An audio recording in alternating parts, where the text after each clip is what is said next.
जय श्रीराम. नमस्कार भाविक श्रोते हो. रावण हा सीतेला घेऊन लंकेत आला आणि त्याने तिला अशोकवनात नेऊन ठेवली. त्या ठिकाणी त्याने स्वतःचे वैभव, स्वतःचे ऐश्वर्य सीतेला सांगण्यास सुरुवात केली.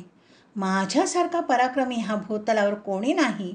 माझं ऐश्वर्य काय आहे याची तुला जाणीव नाही आहे. माझ्या 80,000 स्त्रिया आहेत आणि तू जर माझ्याशी विवाह केला तर तुला मी पट्टराणी बनवीन. पण सीता काही ऐकायला तयारच नव्हती. ती म्हणाली, अहंकाराने असे काही बोलू नका. रामप्रभू काय आहे याची तुम्हाला जाणीव नाही आहे आणि मी तुम्हाला वश होणार नाही. आणि रावण तरीही आपल्या ऐश्वर्याचे परत वर्णन करू लागला. त्याची ती सोन्याची लंका, त्याचा तो मुकुट जो होता, तो हिरे माणके रत्ने जडावलेला मुकुट. परत एकच मुकुट नाही हो, तर सकाळी एक, दुपारी एक, रात्री एक, 3 वेळा मुकुट बदलायचा रावण. आणि त्यावर कहर म्हणजे एकदा घातलेला मुकुट परत घालायचा नाही. एवढा ऐश्वर्यसंपन्न असा तो रावण आपल्या ऐश्वर्याचे वर्णन सीतेला ऐकवत होता. पण सीतामाता एकच म्हणाली की ह्या सर्व गोष्टींचा माझ्यावर काहीही परिणाम होणार नाही, कारण ह्या सर्व ऐश्वर्यापेक्षा जास्त प्रिय मला माझे पती आहेत. तर अशा प्रकारे रावणाने सीतेला अशोकवनात नेऊन ठेवले आणि अशोकवनात तिच्या भोवती कडेकोट पहारा होता. तिच्या भोवती नंग्या तलवारी घेऊन अनेक राक्षसीणी उभ्या होत्या तिच्यावर पहारा करत. त्या अशोकवनात 16,000 वृक्ष होते आणि त्या प्रत्येक वृक्षाभोवती एक राक्षस होता. अशा कडेकोट बंदोबस्तामध्ये रावणाने सीतेला ठेवले होते. आणि आता इथे तपोवनात पंचवटीत काय झाले तर लक्ष्मण हे प्रभू श्री रामचंद्रांजवळ आले. प्रभू श्री रामचंद्रांनी त्याला पाहिले मात्र आणि त्याला विचारले, अरे तू सीतेला एकटीला सोडून कसा आलास? तेव्हा लक्ष्मण म्हणाले, काय करू दादा, वहिनीनेच मला पाठवले. वहिनी ऐकायलाच तयार नव्हती म्हणून मला यावे लागले. आणि मग दोघेजण घाईघाईने परत कुटीत आले. पाहतात तर कुटीत सीता नाही. दोघांच्या दुःखाला पारावार राहिला नाही. कुणा राक्षसाने नेले किंवा शापदाने खाल्ले असे त्यांना वाटले. दोघेही तिचा शोध घेऊ लागले.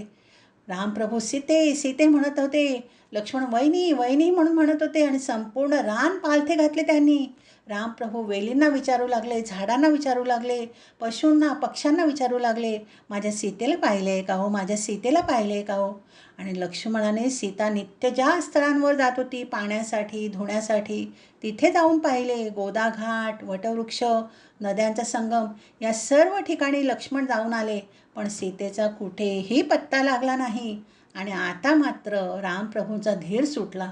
लक्ष्मणाने रामप्रभूंना धीर धरण्याची विनंती केली आणि रामप्रभू मात्र कदंब वृक्षाला, अशोक वृक्षाला, पक्ष्यांना, प्राण्यांना सर्वांना विचारत होते, माझ्या सीतेला पाहिले आहे का हो, माझ्या सीतेला पाहिले का हो. आणि अशा प्रकारे सीतेच्या विलापाने अत्यंत विव्हळ झालेले रामप्रभू सर्वांना विचारू लागले हो.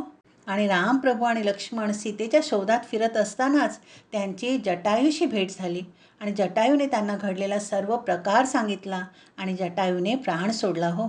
आणि मग रामप्रभूंनी जटायूचे उत्तर कार्य केले आणि मग तिथून ते दक्षिण दिशेला निघाले. दक्षिणेकडे निघाले असताना कबंद नावाच्या एका राक्षसाशी रामप्रभूंची भेट झाली.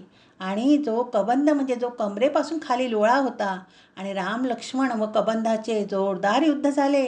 रामप्रभूंनी कबंदाचा उजवा हात तोडला, लक्ष्मणाने त्याचा डावा हात तोडला आणि त्याचे शिर ते धडावेगळे केले आणि त्याचा उद्धार झाला. त्याला दिव्य देह प्राप्त झाला. आणि तेव्हा तो कबंद राक्षस म्हणाला की मी एकदा स्थूलशिरा नावाच्या ऋषींचा राक्षसाचे रूप घेऊन त्यांना भयभीत केले होते, म्हणून त्यांनी मला शाप दिला होता की कबंद होशील असा. आणि तेव्हा मी त्यांचा मग उशाप मागितला होता. त्यांनी तेव्हा सांगितले होते की रामप्रभूंच्या दर्शनाने तू मुक्त होशील असा त्यांनी मला उशाप दिला होता. आज मी मुक्त झालो. मी आपली काय करू सेवास तेवढं मला सांगा. तेव्हा रामप्रभूने त्यांना सर्व हकीकत सांगितली. आणि तेव्हा कबंद म्हणाले की रामप्रभू, तुम्ही दक्षिणेकडे जात आहात तर जा, पण जाताना तुम्ही ऋष्यमुख पर्वतावर जा.